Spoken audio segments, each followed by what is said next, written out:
আজকে রজনীতে যারা আল্লাহর ভয়ে কান্নাকাটি করবে তাদের জন্য শুভ সংবাদ।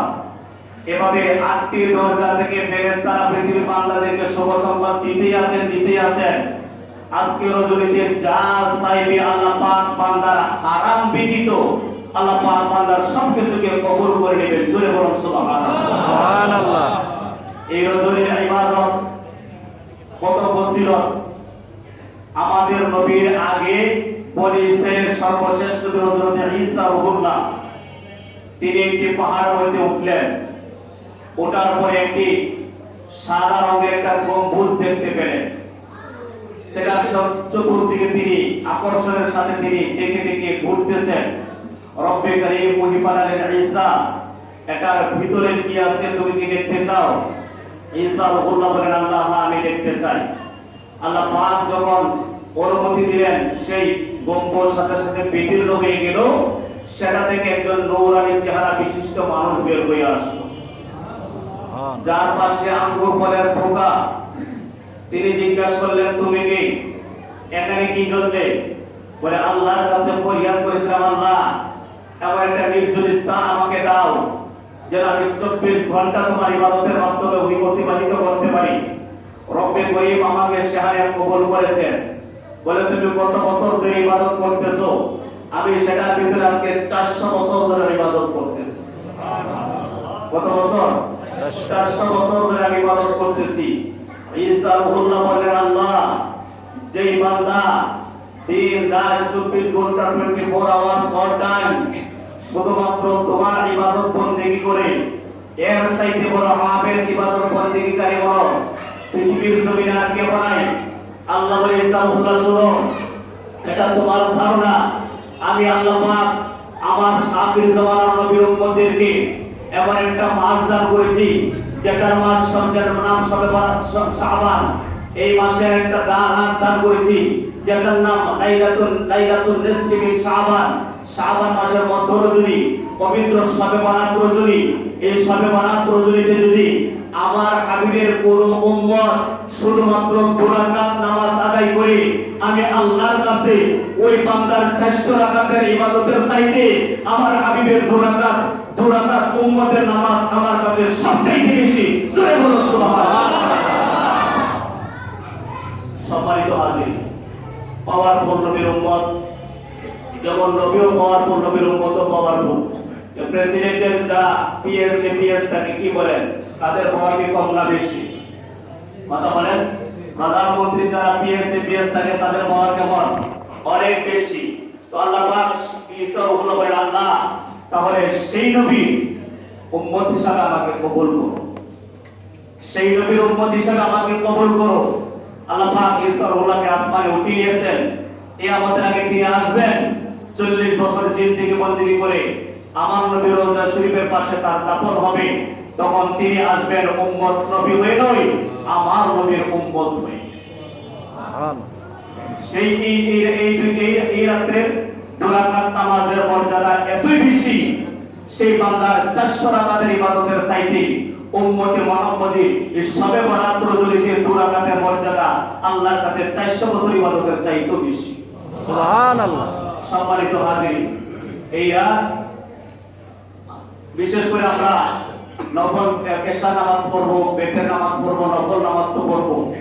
হাশরের ময়দানে আল্লাহ যখন বিচারের কাজ শুরু করবেন, শুরু করার সময় অনেক বান্দাদেরকে দেখবেন তার জীবনে 1 রাকাত নামাজও পড়ে, জীবনে কোনোদিন ফরজ নামাজ পড়ে নাই। আল্লাহ যখন রহমান রাহিম হিসাবে বিচার কাজ শুরু করবেন, তখন আল্লাহ দেখবেন বলবেন, ফেরেশতারা দেখো না এই বান্দার জীবনে কিছু নফল নামাজ আছে, এই বান্দার জীবনে কিছু নফল নামাজ আছে কিনা। ফেরেশতারা বলবে, আল্লাহ এই বান্দার জীবনে কিছু নফল নামাজ আছে। 2026 সালের শবে বরাত রজনীতে ওই সদর জামে মসজিদে তোমার এই বান্দারা কিছু নফল নামাজ পড়েছিল। আল্লাহ যখন রহমান রহিম হিসেবে দয়াবান হবেন, দয়াময় হবেন, রব্বে কারীম তখন তার এই নফল নামাজকে ফরজ ইবাদতের ঘাটতি পূরণ করে বান্দাকে ক্ষমা করে দিবেন। সুবহানাল্লাহ। সম্মানিত হাজির, সেই জন্য আমার রাসূল বলেন, ফাকুমু লাইলাহা ওয়া সুমু নাহারাহা, তোমরা এই রাত জেগে ইবাদত করো এবং পরের দিন তোমরা রোজা রাখো।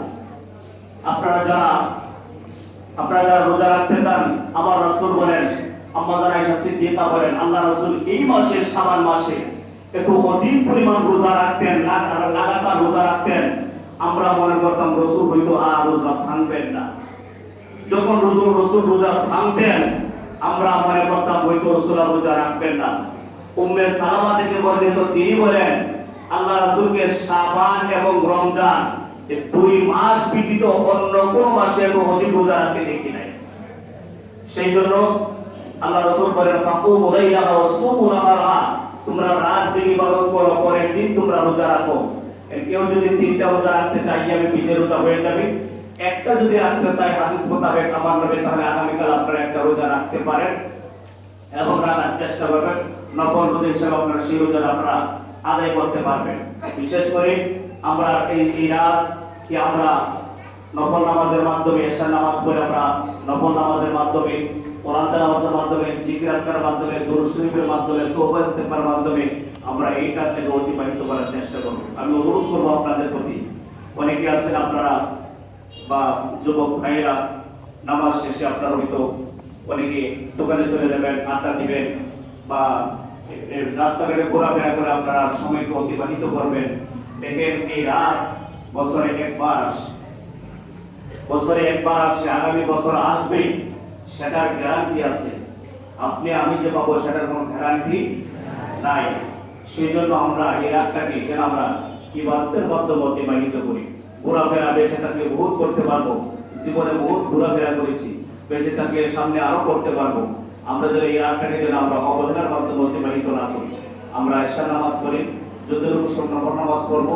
নামাজ পড়তে যদি কারো বিরক্ত চলে আসে, আপনি কোরআন শরীফ তেলাওয়াত করতে পারেন, সালাতুত তাসবিহ নামাজ পড়তে পারেন। কেউ যদি সালাতুত তাসবিহ নামাজ পড়তে চান, হয়তো যেহেতু এটা প্রতি রাকাতে 75 বার তাসবিহ, আপনারা 5 ভাবে আমার সাথে কথা বলবেন, আমি নিয়মটা বলে দিব।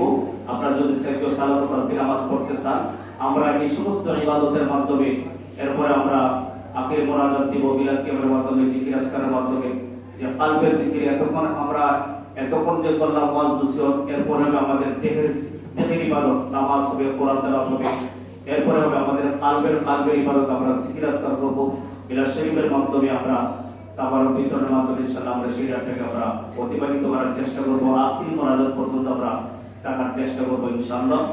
বিশেষ করে আমরা তওবা ইস্তেগফারের মাধ্যমে আমরা সেই রাতটাকে অতিবাহিত করব। আমরা আখির মুনাজাতের আগে আমরা তওবা করব। সেই জন্য আমি আপনাদের অনুরোধ করছি, আমরা যারা মসজিদে প্রবেশ করেছি, এই রাতটাকে আমরা যথাযথ মর্যাদার সাথে আমরা যেন অতিবাহিত করার চেষ্টা করি। আমাদের অনেক আপনজন যারা কবরে চলে গেছে, তারা বুঝে এক রাকাত নামাজ বা একটা সেজদার কত দাম, কথা বলেন ঠিক কিনা? আমি আপনাদের অনুরোধ করব, যারা ভিতরে আছি, আমাদের অনেক ভাইরা পিছনে দাঁড়িয়ে আছেন, আমরা যারা ভিতরে আছি একটু সামনের কাতারগুলি ফিল আপ করে বসার চেষ্টা করি।